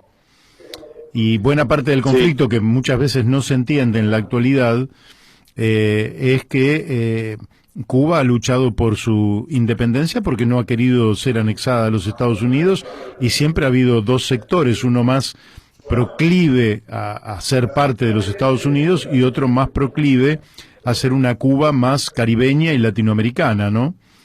Por supuesto que es la que es hoy. De hecho, es la que Estados soy. Unidos, claro, porque lo que sucede es que después del final de la Guerra Civil, Estados Unidos no tiene más forma de integrar a Cuba que haciendo a ciudadanos a todos los negros cubanos, a toda la población afroamericana cubana. Vos fijate la situación que uno diría de limbo, o la situación rara en la que está Puerto Rico, porque Estados Unidos no sabe qué hacer bien con Puerto Rico, ¿entendés? Sí, sí. O sea, porque no tienen ni idea de qué hacer con Puerto Rico, porque no quieren que tenga 2 senadores. Sí. O sea, y vos vas a, si vos, yo conozco Puerto Rico es un país bien del tercer mundo, Mario. Ajá. Es un país bien del tercer mundo. Porque están en esa situación, viste, con Estados Unidos que no sabe, porque en un momento se toma la decisión de no anexar más. O sea, y si se anexa territorio despoblado. Por ejemplo, Groenlandia en 1950, Estados Unidos ofreció comprarla. Y Sí. después, como todo se repite como farsa, hace 2 años Trump también ofreció comprar Groenlandia, que la primera ministra danesa dijo que era un insulto, ni le contestó. Ujú. Pero en 1950 Estados Unidos en serio intentó hacerlo, comprar Groenlandia, pero porque es un territorio despoblado, Mario. Claro. Sí, sí. Bueno, tienen efectivamente, tienen como pueblo elegido. ¿Qué nos puedes decir de esa misión que se autoatribuye por lo menos una franja, quizás la franja sajona de los Estados Unidos, que se autoatribuyen la idea de ser el pueblo elegido, es decir, prácticamente el pueblo que nos guiaría a todos no solo a todos los americanos, sino a todos los humanos, ¿no? Sí. Eso, ¿en qué época tuvo plena vigencia? ¿Cuándo se está apagando en la actualidad? No, lo que pasa es que ellos, Tocqueville, viste, dicen en Democracia en América, en el tomo 1, que no se puede discernir bien lo que es puritano de lo que es inglés. Ujú. Pero en todo caso, sea puritano, sea inglés, los dos son vocaciones imperialistas. Claro. Entonces yo te diría que lo puritano potencia lo inglés y lo inglés potencia lo puritano. Ujú. ¿Me entendés? Porque ¿qué es lo que hacen los ingleses? A todo ese puritanismo que se adueña de el mito, o sea, el mito de Estados Unidos es un mito puritano, no es un mito inglés. Claro. ¿Entendés? Es un mito puritano, llegaron del Mayflower, y es mentira, porque en realidad la primera colonia que se funda es la colonia de Virginia, no Ujú. Massachusetts.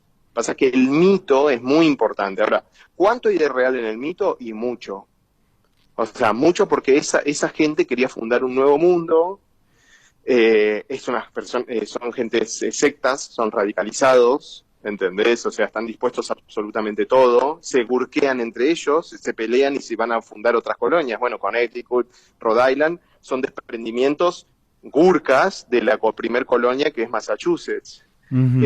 Así que yo te diría que lo tienen desde el inicio y que viene del imperialismo inglés con toda la parafernalia o la escenografía y la coreografía puritana. Claro. ¿Viste? Nosotros queremos fundar un nuevo mundo. ¿Qué nos puedes decir de Eh, la doctrina Monroe? la doctrina Monroe, que es cuando Estados Unidos pierde la guerra, o sea, en 1812, aprovechando un avance napoleónico, Estados Unidos invade Canadá. Y los británicos los hacen pelota, le queman la Casa Blanca y le prenden fuego el Capitolio. Ujú. Y los derrotan. Entonces, después de eso, ¿qué es lo que viene?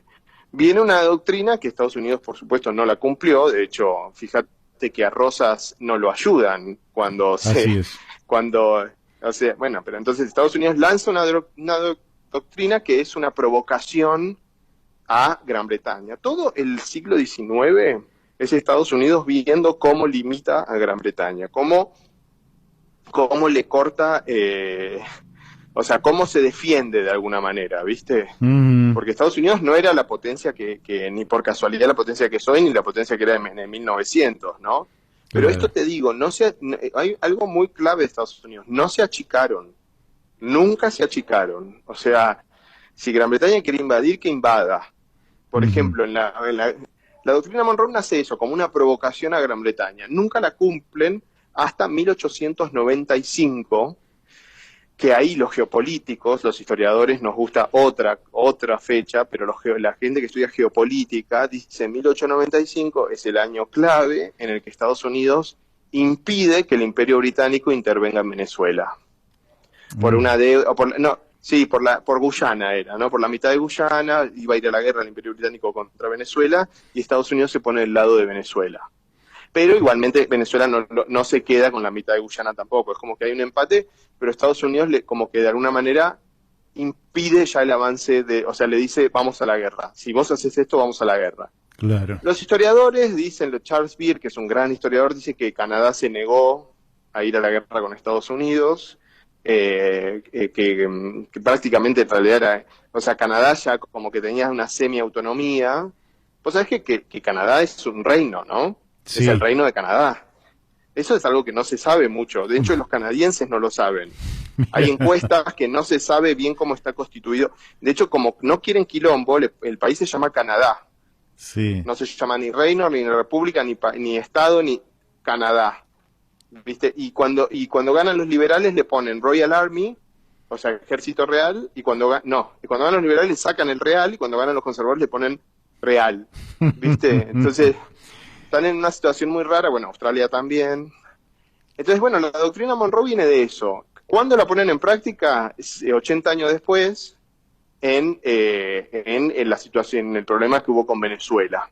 Claro. Que la gente que estudia geopolítica dice, bueno, ahí empieza el cambio de imperio. Ahí es cuando uno diría la pandemia, ¿viste? Bueno, la pandemia empieza a ser el cambio de Estados Unidos a China. Bueno, la gente que estudia geopolítica, que a veces exagera, yo creo que el cambio empieza a ser, Mario, en 1865, cuando Gran Bretaña y Francia no intervienen en la guerra civil estadounidense. Ajá. Ese era el momento de parar a Estados Unidos. No lo pararon y se transformó. Pero como nos quedan pocos minutos, voy a hacer un salto histórico y vamos a ir a la Segunda Guerra Mundial. Así, lamento porque el tiempo, viste, Hernán, no nos va a permitir obvio, no te das problema. Recorrer todo. Todavía Estados Unidos no era la gran superpotencia.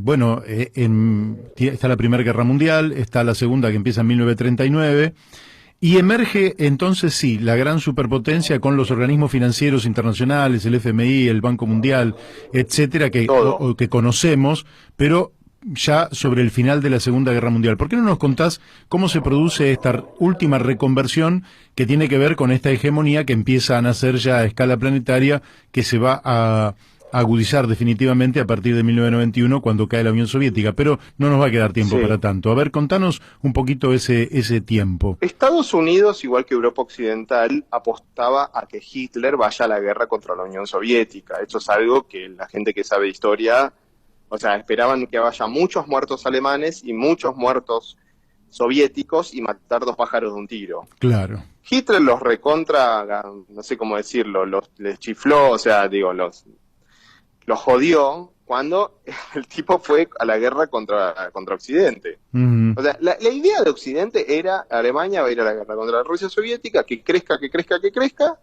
y cuando aparece Molotov-Ribbentrop, Occidente se llevó una gran sorpresa. Ahí Estados Unidos no quiere participar, tiene un muy mal recuerdo de la Primera Guerra Mundial, siente que no ganó nada en la Primera Guerra Mundial. La opinión mayoritaria de la población era no participar. Los alemanes americanos recordaban la represión que hubo hacia ellos. Vos sabés que los alemanes americanos son la primera minoría étnica de Estados Unidos. Mira, no de hecho, sabía. el hot dog no se llamaba hot dog, se llamaba Frankfurter, porque venía de Frankfurt supuestamente. O sea, hubo una gran represión contra la minoría alemano-americana que ellos lo recordaban. Entonces no se quería ir a la Segunda Guerra, no se quería entrar. Bueno, lo demoran y, Roosevelt ayuda a Gran Bretaña como puede, al Reino Unido como puede, lo ayuda, pero no podía entrar en la guerra. Cuando Japón pisa el palito y destruye Pearl Harbor, ahí, bueno, Estados Unidos por supuesto entra, y después lo que sucede, Mario, es que Europa termina tan devastada, y la Unión Soviética había avanzado tanto que en un punto a Estados Unidos ya no le quedaba otra, ¿entendés? Porque su propia existencia estaba amenazada, que es ser el imperio, ¿viste? O sea, de que transformarse en el imperio. Bueno, y cuando toma la batuta, bueno, la toma absolutamente con todo, se da cuenta que necesita reconstruir Europa Occidental. Estados Unidos siempre había apostado a que Europa Occidental se haga pelota, pero ahora se da cuenta que necesita reconstruirla, la reconstruye. De hecho, Europa Occidental, Mario, es un producto del Plan Marshall y de los empujones yanquis para que se unan ¿viste? Y para no tener que pasarles tanta guita. Sí, sí. Eso después se le da vuelta, ¿viste? De Gaulle le pide el oro a Nixon y Nixon se ve obligado a devaluar, a salir del patrón oro. Después Europa hace lo que quiere, especialmente los franceses. Pero bueno, ahí Estados Unidos con un Japón, que era la sociedad más adelantada de Asia, en plena lluvia nuclear y radioactiva, ¿entendés? Y destruida. Vos tenés Europa Occidental destruida y tenés a una potencia nueva, con un sistema económico novedoso, pidiendo pista. Sí, sí. Que amenazaba la propia existencia de Estados Unidos. Bueno, y ahora ¿por qué este momento es interesante en el que hablamos vos y yo? Porque todos nos preguntamos si la pandemia no es ese punto de quiebre, ¿viste? En el que somos contemporáneos a un cambio de imperio, Mario. Vos ves, ahora sí, ya nos metimos en la actualidad y nos quedan 2 minutos, me queda de programa nada más, Hernán. Pero sí. Ahora metidos en la actualidad plena, ¿sentís que China marcha a sentirse a sí misma el centro del mundo, subordinando todos los factores que pueda a su propio interés, o que China va a la comprensión de un mundo multipolar con mejores márgenes de desenvolvimiento para países como el nuestro? ¿Cómo ves, y si este tránsito de imperio norteamericano a imperio oriental lo ves como inexorable o que puede haber un accidente en el medio? Mira, Mario, yo fui a China en noviembre del 2019 porque mi pareja trabaja en temas de academia, académicos, de ciencias sociales, qué sé yo, y bueno, y pudimos ir a un par de universidades, fuimos a la universidad de Shanghái. El director de ciencia política de la Universidad de Shanghái es uno de los 7 miembros del Politburó, así que yo, imagínate que ahí hice muchas preguntas. Bueno, esto merece otro reportaje, ¿eh? Sí, no, es que yo donde voy hago muchas preguntas, Mario. Mira, yo creo que China le falta. O sea, si vos me decís, porque nosotros siempre vamos a Estados Unidos a la Conferencia de Ciencias Sociales Yankee, que la organiza la Universidad de Pensilvania. Mira, yo te digo, el conocimiento que tienen los yanquis sobre nosotros es más que el que tenemos nosotros. O sea, el nivel de profundidad, o sea, es imperio, ¿viste? Y sabe que cuesta, sabe que hay que financiar gente, sabe que hay que poner plata. China, cuando vos ves esto, yo te hablo de este lugar porque es el que conozco, y la verdad que parece como, viste, una potencia muy, muy en sus momentos emergentes, de su conocimiento, tal vez de su conocimiento en ciencias sociales, como que el mismo Congreso, vos decías, esto le falta. Le falta maduración. Le falta, y aparte, ¿hasta qué punto están dispuestos a poner plata? Porque vos cuando querés ser imperio, tenés que poner mucha plata, Mario. Así sea así sea para tener gente adicta, ¿viste? La gente que en la Argentina está financiada por el Instituto Keito, por lo que vos quieras, ¿entendés? Hernán, ha sido magnífica esta exposición tuya, y me quedo con muchas ganas de preguntarte un conjunto de otras cosas, pero el tiempo se me fue y ya el operador me pide el espacio para la tanda de la radio, de manera que lo que puedo hacer es enviarte un fuerte abrazo, agradecerte y comprometerte a otro momento para que sigamos charlando. Cuando quieras, Mario. Un abrazo para vos, cuando Dale. quieras. Bárbaro, Hernán. Te mando un fuerte abrazo y muchas gracias. Buen fin de semana. Un abrazo. Bárbaro. Bueno, hemos hablado con el periodista Hernán Madera, ustedes vieron un lujo, ¿eh? Y aquí me tengo que despedir. Me despido no porque tenga ganas de despedirme, sino porque el tiempo se nos ha ido, ¿eh? Se nos ha ido como agua entre los dedos, como la arena que se le va cuando usted va a la playa entre los dedos. ¿Y cuándo nos vamos a reencontrar? Nos vamos a reencontrar de nuevo aquí, en Radio La Luna, AM 1140. ¿Cuándo? El lunes próximo. ¿A qué hora? A las 12 horas, para escuchar este programa que le hemos dado en llamar La Brújula. Chau, que tengan todos muy buen fin de semana.